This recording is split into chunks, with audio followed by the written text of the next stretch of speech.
द्रौपदी स्वयंवर। स्वयंवर सभा में अनेक देशों के राजा महाराजा एवं राजकुमार पधारे हुए थे। एक ओर श्री कृष्ण अपने बड़े भाई बलराम तथा गणमान्य यदुवंशियों के साथ विराजमान थे।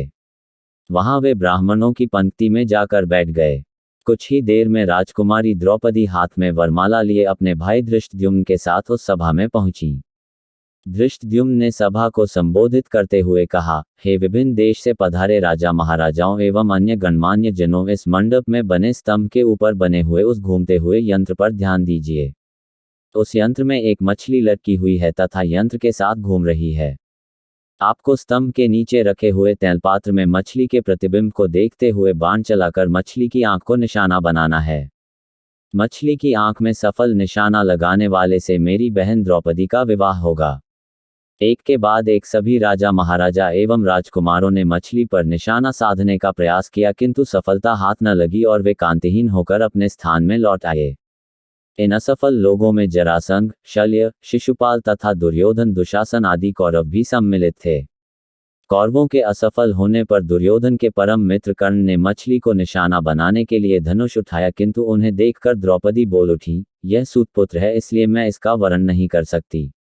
द्रौपदी के वचनों को सुनकर कर्ण ने लज्जित होकर धनुष बाण रख दिया। उसके पश्चात ब्राह्मणों की पंक्ति से उठकर अर्जुन ने निशाना लगाने के लिए धनुष उठा लिया। एक ब्राह्मण को राजकुमारी के स्वयंवर के लिए उद्यत देख वहां उपस्थित जनों को अत्यंत आश्चर्य हुआ, किंतु ब्राह्मणों के क्षत्रियों से अधिक श्रेष्ठ होने के कारण से उन्हें कोई रोक न सका। अर्जुन ने तैलपात्र में मछली के प्रतिबिंब को देखते हुए एक ही बाण से मछली की आंख को भेद दिया। द्रौपदी ने आगे बढ़कर अर्जुन के गले में वरमाला डाल दिया। एक ब्राह्मण के गले में द्रौपदी को वरमाला डालते देख समस्त क्षत्रिय राजा महाराजा एवं राजकुमारों ने क्रोधित होकर अर्जुन पर आक्रमण कर दिया। अर्जुन की सहायता के लिए शेष पांडव भी आ गए और पांडवों तथा क्षत्रिय राजाओं में घमासान युद्ध होने लगा। श्री कृष्ण ने अर्जुन को पहले ही पहचान लिया था, इसलिए उन्होंने बीच बचाव करके युद्ध को शांत करा दिया। दुर्योधन ने भी अनुमान लगा लिया कि निशाना लगाने वाला अर्जुन ही रहा होगा और उसका साथ देने वाले शेष पांडव रहे होंगे। वारणावत के लाक्षागृह से पांडवों के बच निकलने पर उसे अत्यंत आश्चर्य होने लगा। पांडव द्रौपदी को साथ लेकर वहां पहुंचे जहां वे अपनी माता कुंती के साथ निवास कर रहे थे। द्वार से ही अर्जुन ने पुकार कर अपनी माता से कहा, माते, आज हम लोग आपके लिए एक अद्भुत भिक्षा लेकर आए हैं। उस पर कुंती ने भीतर से ही कहा, पुत्रों, तुम लोग आपस में मिल बांट उसका उपभोग कर लो। बाद में यह ज्ञात होने पर कि भिक्षा वधू के रूप में है, कुंती को अत्यंत पश्चाताप हुआ, किंतु माता के वचनों को सत्य सिद्ध करने के लिए कुंती ने पांचों पांडवों को पति के रूप में स्वीकार कर लिया। पांडवों के द्रौपदी को साथ लेकर अपने निवास पर पहुंचने के कुछ काल पश्चात उनके पीछे पीछे कृष्ण भी वहां पर आ पहुंचे। कृष्ण ने अपनी बुआ कुंती के चरण स्पर्श करके आशीर्वाद प्राप्त किया और सभी पांडवों से गले मिले। औपचारिकताएं पूर्ण होने के पश्चात युधिष्ठिर ने कृष्ण से पूछा, हे द्वारिकाधीश, आपने हमारे इस अज्ञातवास में हमें पहचान कैसे लिया? कृष्ण ने उत्तर दिया, भीम और अर्जुन के पराक्रम को देखने के पश्चात भला मैं आप लोगों को कैसे ना पहचानता। सभी से भेंट मुलाकात करके कृष्ण वहां से अपनी नगरी द्वारिका चले गए। फिर पांचों भाइयों ने भिक्षावृत्ति से भोजन सामग्री एकत्रित किया और उसे लाकर माता कुंती के सामने रख दिया। कुंती ने द्रौपदी से कहा, देवी, इस भिक्षा से पहले देवताओं के अंश निकालो, फिर ब्राह्मणों को भिक्षा दो, तत्पश्चात आश्रितों का अंश अलग करो। उसके बाद जो शेष बचे उसका आधा भाग भीम को और शेष आधा भाग हम सभी को भोजन के लिए परोसो। पतिव्रता द्रौपदी ने कुंती के आदेश का पालन किया। भोजन के पश्चात कुशासन पर मृगचर्म बिछाकर वे सो गए। द्रौपदी माता के पैरों की ओर सोई।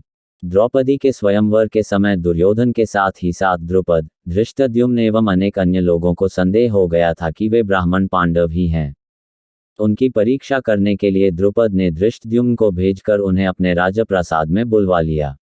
राजप्रासाद में द्रुपद एवं धृष्टद्युम्न ने पहले राजकोष को दिखाया, किंतु पांडवों ने वहां रखे रत्नाभूषणों तथा रत्न माणिक्य आदि में किसी प्रकार की रुचि नहीं दिखाई। किंतु जब वे शस्त्रागार में गए तो वहां रखे अस्त्र शस्त्रों उन सभी ने बहुत अधिक रुचि प्रदर्शित किया और अपनी पसंद के शस्त्रों को अपने पास रख लिया। उनके क्रियाकलाप से द्रुपद को विश्वास हो गया कि ये ब्राह्मण के रूप में योद्धा ही हैं। द्रुपद ने युधिष्ठिर से पूछा, हे आर्य, आपके पराक्रम को देखकर मुझे विश्वास हो गया है कि आप लोग ब्राह्मण नहीं हैं। कृपा करके आप अपना सही परिचय दीजिए। उनके वचनों को सुनकर युधिष्ठिर ने कहा, राजन, आपका कथन अक्षर सत्य है।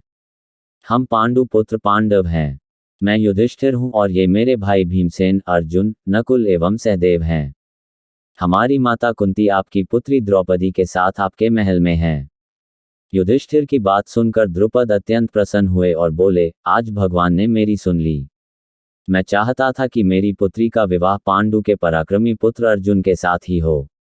मैं आज ही अर्जुन और द्रौपदी के विधिवत विवाह का प्रबंध करता हूं।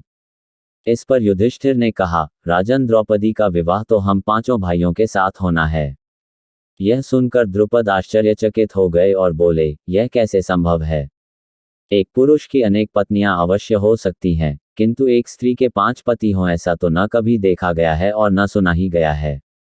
युधिष्ठिर ने कहा, राजन, न तो मैं कभी मिथ्या भाषण करता हूं और न ही कोई कार्य धर्म या शास्त्र के विरुद्ध करता हूं। हमारी माता ने हम सभी भाइयों को द्रौपदी का उपभोग करने का आदेश दिया है और मैं माता की आज्ञा की अवहेलना कदापि नहीं कर सकता। इसी समय वहां पर वेदव्यास जी पधारे और उन्होंने द्रुपद को द्रौपदी के पूर्व जन्म में तपस्या से प्रसन्न होकर शंकर भगवान के द्वारा 5 पराक्रमी पति प्राप्त करने के वर देने की बात बताई। वेदव्यास जी के वचनों को सुनकर द्रुपद का संदेह समाप्त हो गया और उन्होंने अपनी पुत्री द्रौपदी का पाणिग्रहण संस्कार 5 पांडवों के साथ बड़े धूमधाम के साथ कर दिया। इस विवाह में विशेष बात यह हुई कि देवर्षि नारद ने स्वयं पधार कर द्रौपदी को प्रतिदिन कन्यारूप हो जाने का आशीर्वाद दिया। पांडवों के जीवित होने तथा द्रौपदी के साथ विवाह होने की बात तेजी से सभी ओर फैल गई। हस्तिनापुर में इस समाचार के मिलने पर दुर्योधन और उसके सहयोगियों के डैक का पारावार न रहा। वे पांडवों को उनका राज्य लौटाना नहीं चाहते थे, किंतु भीष्म, विदुर, द्रोण आदि के द्वारा धृतराष्ट्र को समझाने तथा दबाव डालने के कारण उन्हें पांडवों को राज्य का आधा हिस्सा देने के लिए विवश होना पड़ गया। विदुर पांडवों को बुला लाए। धृतराष्ट्र, द्रोणाचार्य, कृपाचार्य, विकर्ण, चित्रसेन आदि सभी ने उनकी अगवानी की और राज्य का खांडव वन नामक हिस्सा उन्हें दे दिया गया। पांडवों ने उस खांडव वन में एक नगरी की स्थापना करके उसका नाम इंद्रप्रस्थ रखा तथा इंद्रप्रस्थ को राजधानी बनाकर राज्य करने लगे। युधिष्ठिर की लोकप्रियता के कारण कौरवों के राज्य के अधिकांश प्रजाजन पांडवों के राज्य में आकर बस गए।